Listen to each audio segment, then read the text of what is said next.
Sa ngalan ng Ama at ng Anak at ng Espiritu Santo. Panginoon, isugo mo ang iyong espiritu at pagpanibaguhin mo ang muka ng aming mundo.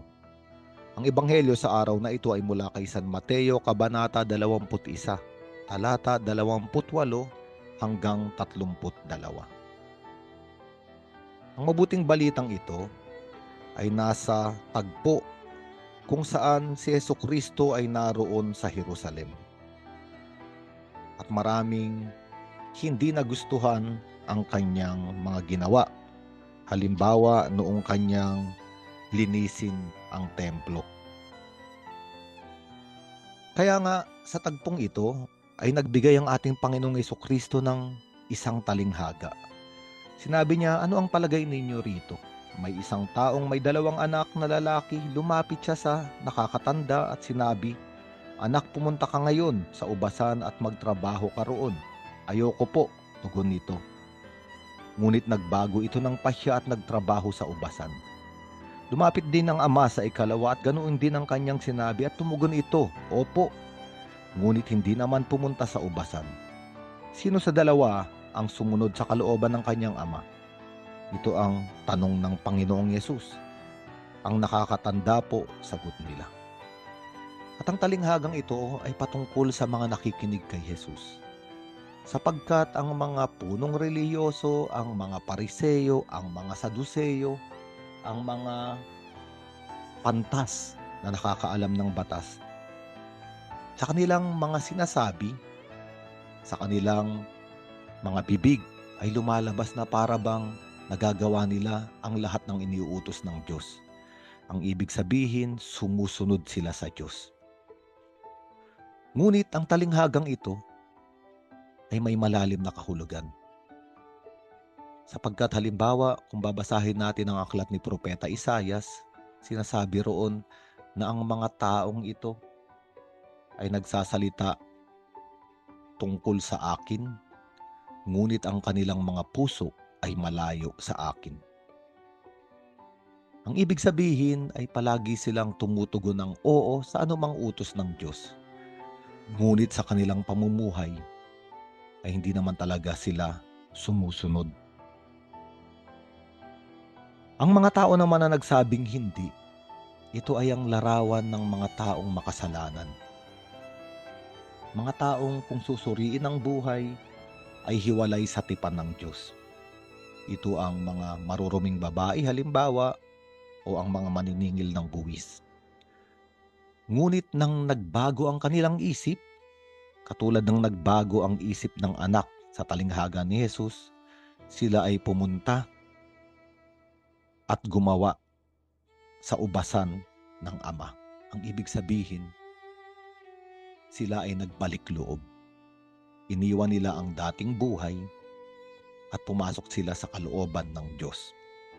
Kaya nga, ipinaliwanag ng ating Panginoong Yesus ang talinghagang ito. Sinabi niya, "Tandaan ninyo, ang mga maniningil ng buwis at ang mga bayarang babae ay nauuna pa sa inyong pasakop sa paghahari ng Diyos.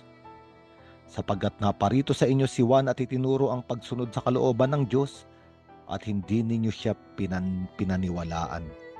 Ngunit naniwala sa kanya ang mga maniningil ng buwis at ang mga bayarang babae. Nakita ninyo ito, subalit hindi pa rin kayo nagsisi tumalikod sa inyong mga kasalanan at hindi rin kayo naniwala sa kanya." Sapagkat si Juan Bautista ay larawan ng propeta.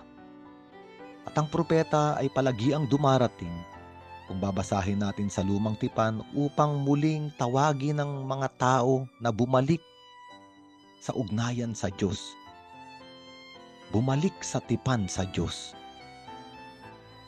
Buhayin muli ang relasyon sa Diyos.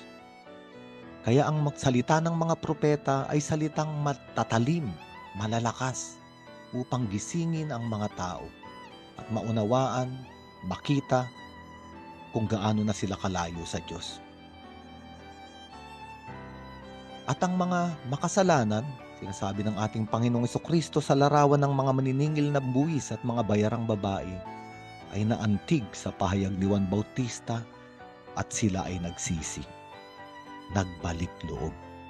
Samantalang ang mga taong alam nila ang palabas papasok sa lahat ng detalye ng batas ay hindi makapagbalik loob. Alam nila sa isip ang sinasabi ng Diyos, ngunit hindi naman nagiging laman sa kanilang buhay. Kaya nga, ang mabuting balitang ito ay isang paanyaya sa ating lahat. Totoo, napakagandang magnilay ng mga salita ng Diyos. Napakagandang magsalita tungkol sa Diyos. Napakagandang makibahagi sa mga liturhiya, sa mga ritual ng pananampalataya. Ngunit ang lahat ng ito ay hindi sapat. Sapagkat ang mabuting balitang ito ay binibigyan diin na ang isang tao ay kailangang pumasok sa kalooban ng Diyos. At ang ibig sabihin ng pagpasok at pagsunod sa kalooban ng Diyos ay makita sa mga gawa, maging laman at maging totoo sa buhay ng isang tao ang mga sinasabi ng Diyos.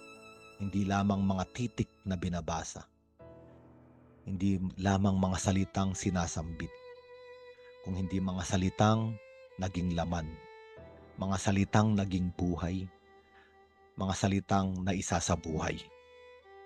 Kaya nga sa araw na ito, tayo ay mamanhik sa ating Panginoong Hesus, sapagkat siya ang salitang totoong naging laman. Ang sinasabi ng Diyos ay naging laman sa Kanya.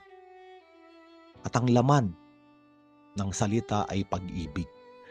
Kaya nga ang laman ni Jesucristo ay nagkagutay-gutay sa krus upang isabuhay at gawing totoo ang salita ng pag-ibig ng Diyos.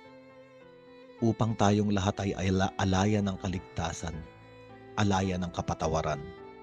At ang handog na pag-ibig at pagpapatawad na ito ay sapat na upang sa araw na ito tayo ay muling magising, magbalik loob sa Diyos, bumalik sa ubasan ng Diyos, gumawa ayon sa kalooban ng Diyos.